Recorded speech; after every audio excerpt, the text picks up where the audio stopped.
good evening, and welcome to a brand new episode of I Med in a Brand New Year, where we explore different medical conditions and challenges associated with different ailments and conditions and diseases, and more importantly, help you overcome the challenges and impediments associated with these medical conditions.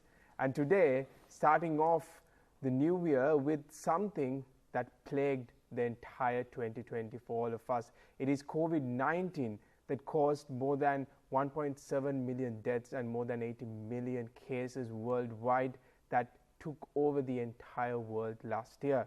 So today we have a very special guest in house today to talk more importantly about the new normal and how we are going to face a post-COVID world. So to talk about all of this, we have with us Dr. Eranga Narangada, consultant physician at the Base Hospital, Homagama. A warm welcome to you, sir. Thank you. Now, let's start off the conversation about COVID-19, where we will give a picture about what the current situation is, what exactly is happening in a global context, doctor. Yes, as we all know, this is the worst pandemic in our entire life. In fact, it's the worst epidemic in a century after the Spanish flu, which engulfed the whole world in 1918, and it killed millions of people at that time. So after that, we heard about SARS, which was another pandemic, and compared to that pandemic, this has affected the whole world. Almost all the countries and territories in the world have been affected. And as you said, at the moment we have over 80 million cases and more than 1.8 million deaths worldwide. So the thing is, after having the pandemic for nearly 1 year, still we don't see a recession in the number of cases or the deaths that are reported daily. So our feeling is that this can go on for another year or so if we don't get a proper vaccine, and if we can't immunize about 70% of the world population to protect against this the virus. Now that we have spoken about the global context, let's talk a bit about what exactly is happening in Sri Lanka. What are the measures that are currently being taken in order to mitigate the spread of the virus? What's the way forward in terms of the measures taken by Sri Lanka?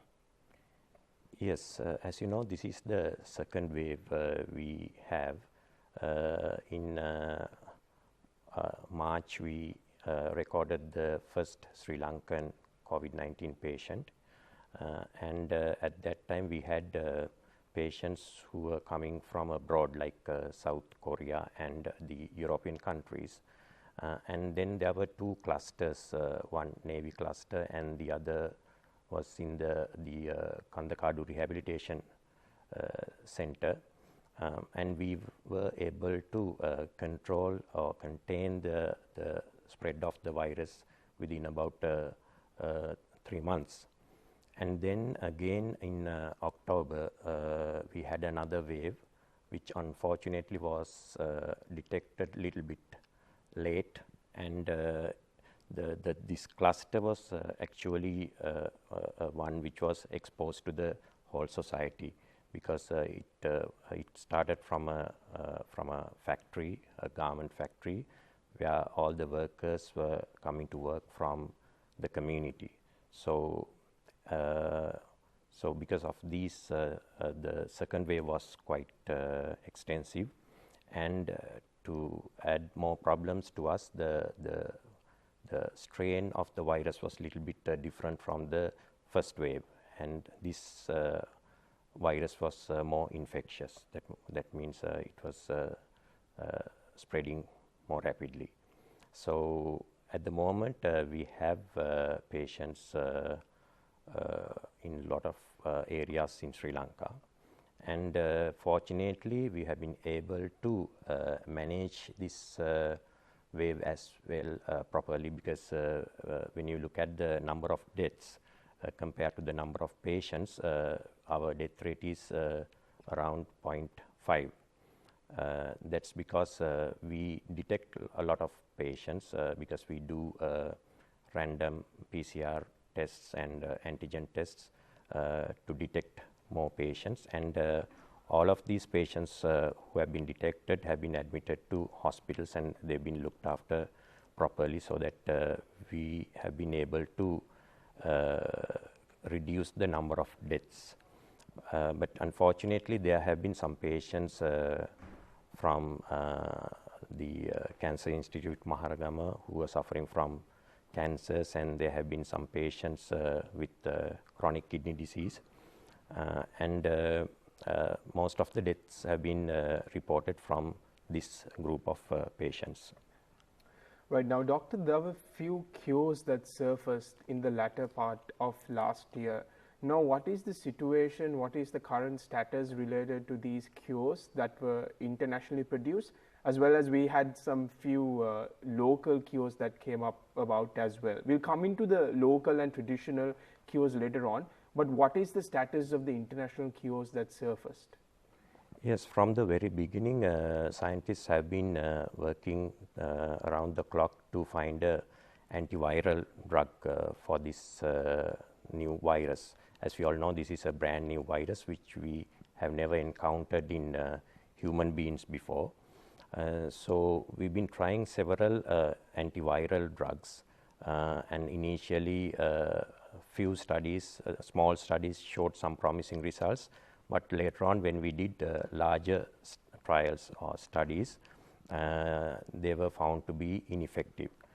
For example, there were some drugs which we have been using for HIV infection, which are antiviral drugs, which gave promising results initially when we use it for a limited number of patients, but later on when we did large trials, it was found that this antiviral drug is not effective.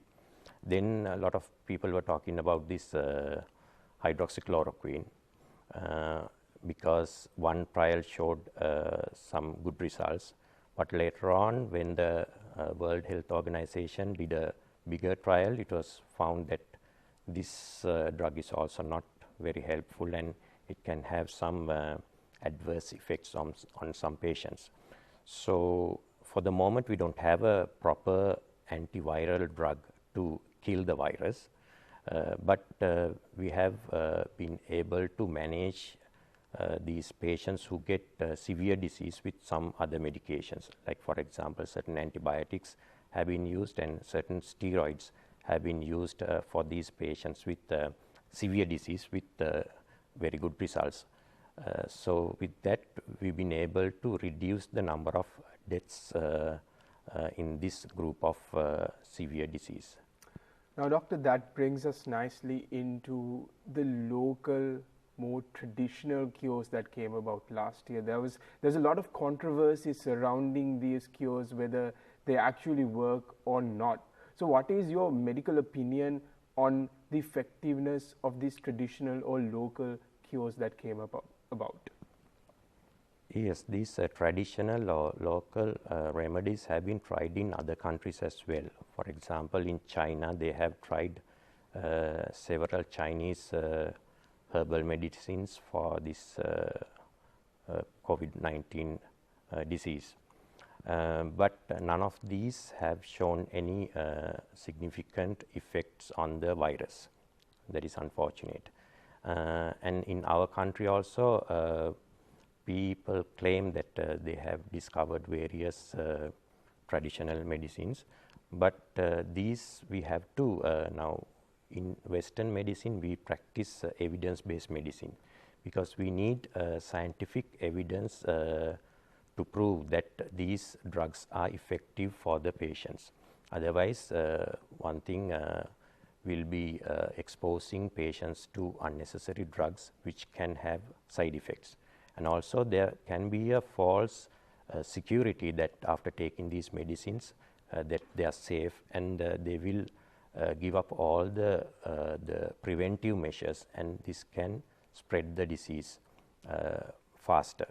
So as some people claim that they have discovered various traditional medicines, we need to do a scientific study to see the effectiveness of these remedies, and that will take some time because we need to take the approvals and then the consent from the patients, and we have to use these remedies for patients who have symptoms and those who have severe disease, because as we all know by now, about 90% of these patients anyway get cured even without any treatment.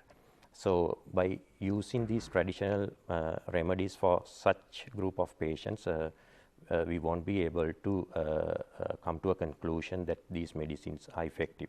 So actually we have to use these medicines for people who have symptoms and those who have severe disease. So I think the certain hospitals have started experimenting or studying the effectiveness of these medicines, and we have to wait till the results are out. So then the best form of advice for the public would be to just wait till medical evidence is there, instead of just experimenting on their own, trying out different things which could actually be adverse to their health. Yes, yeah, that's correct, because you can't claim that you have found something without doing scientific studies. Actually that will jeopardize our preventive measures, and it can contribute to the spread of the virus. So we should not reveal these results till we get scientific evidence before using these medicines. Right. And doctor, in December we saw that a new strain of the virus broke out in Europe, a mutant form of COVID-19. What exactly is this mutant form of COVID-19? And secondly, the cures that these international organizations came up with it, would with these cures be able to tackle the new strain as well? Yes, normally any virus, they keep changing their genetic composition for their survival. That's a natural thing with any virus. So even with this coronavirus, we have seen it becoming different genetically from time to time. But this recent variant which was found in the UK was quite different from the other variants that we have seen in this coronavirus, because there have been 23 mutations in the genetic composition of this virus, which means the virus has changed quite a lot. And they claim that this virus is highly infectious, and it can spread 70% more compared to the previous strains of the coronavirus we had. And there's another report from South Africa. They have found another new mutation with 11 changes in the genetic composition. So actually these mutations are a challenge to us, because one thing, this can cause problems when it comes to the treatment. Even if we find a treatment for the coronavirus, when the virus keeps changing, then the treatment can become ineffective. And also the vaccine. So the vaccine also sometimes may not be effective for these new variants. For all of these, we have to wait and see whether this is happening with these two new variants, or it's just only the infectiveness that is causing problems with the new strain. Doctor, is there a possibility of these new strains coming into Sri Lanka? Is that a possibility, or does it have to come from the European countries or like African countries that it originated from, or can it just spring up in Sri Lanka as well? Yeah, normally now we have in fact for the time being, we are having a limited number of cases. And compared to other countries, the number of cases in Sri Lanka is limited. So in such a situation, I don't think there would be any mutations happening locally within our country. This can happen when we start seeing a lot of patients, if it happens. So the way we can get this new strain is we can import it from UK or from another country. So we have to be very vigilant, especially when we open up the airport. We have to be very vigilant. We have to test for these new variants with the tourists. Right, doctor. And we know that the health authorities have been doing a remarkable job in Sri Lanka to contain the situation. Now, as responsible citizens, I believe that we all have a part to play as well. So, from a medical point of view, what are the best courses of action that responsible citizens should adopt in order to minimize the issue?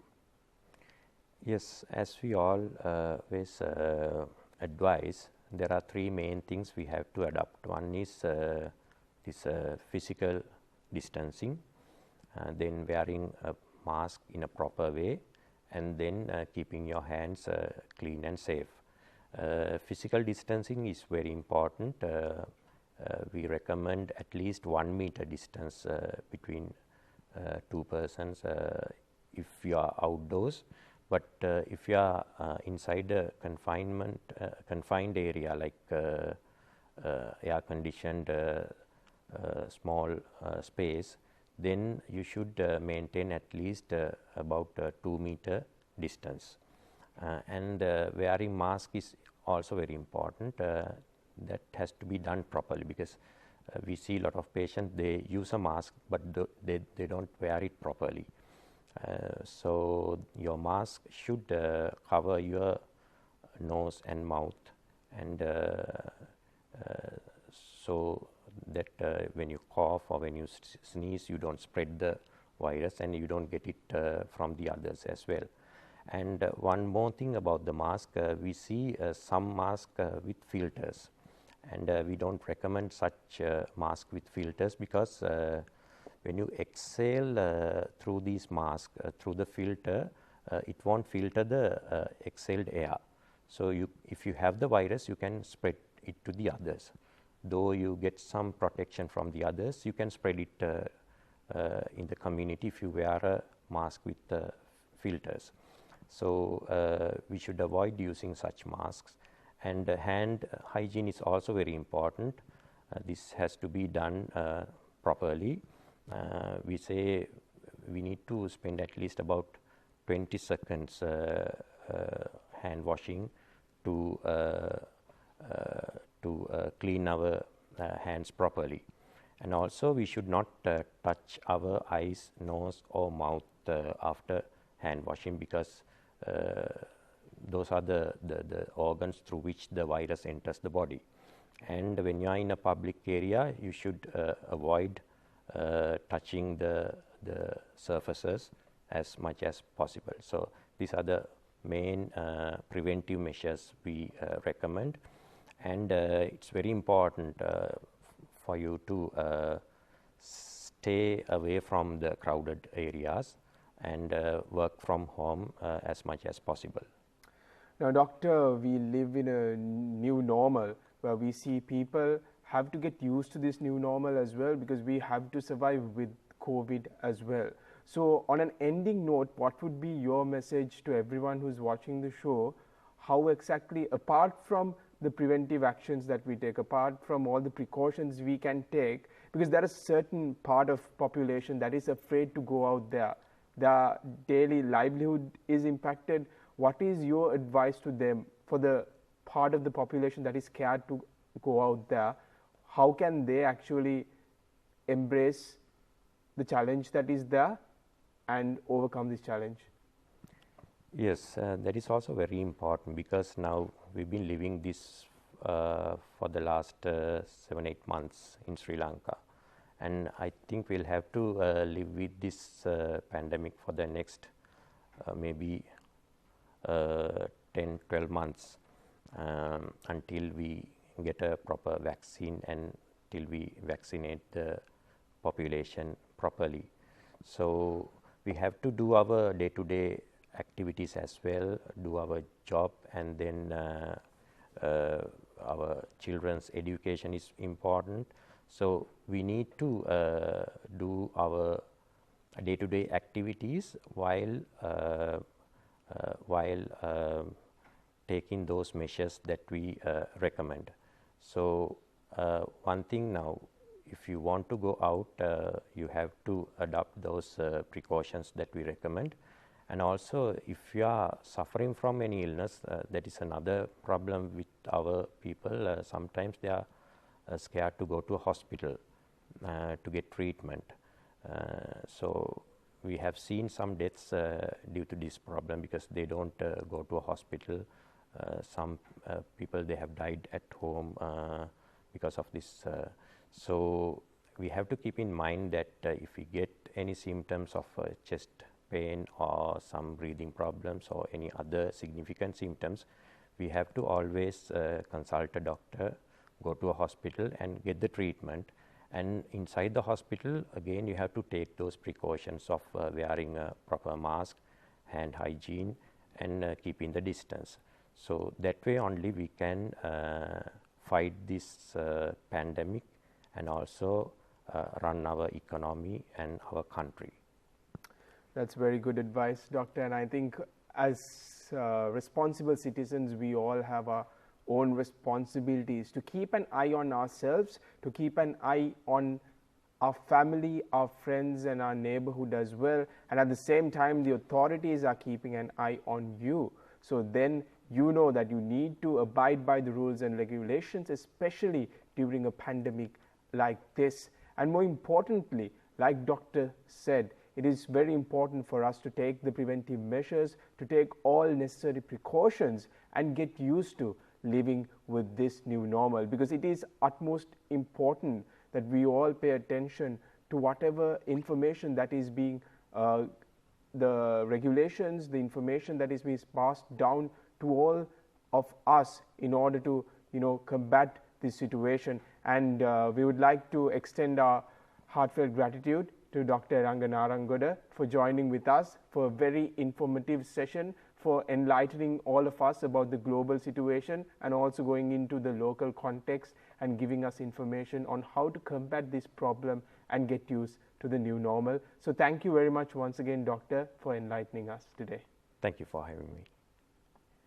With that, we come to an end of the first ever iMed program for 2021, and we have a lot of hope, a lot of opportunities coming in 2021 to make it a prosperous and a healthy new year. But keep in your mind that the authorities have their eye on you, and especially we all have a responsibility to keep an eye on ourselves and to take care of ourselves. So with that, it's goodbye from iMed.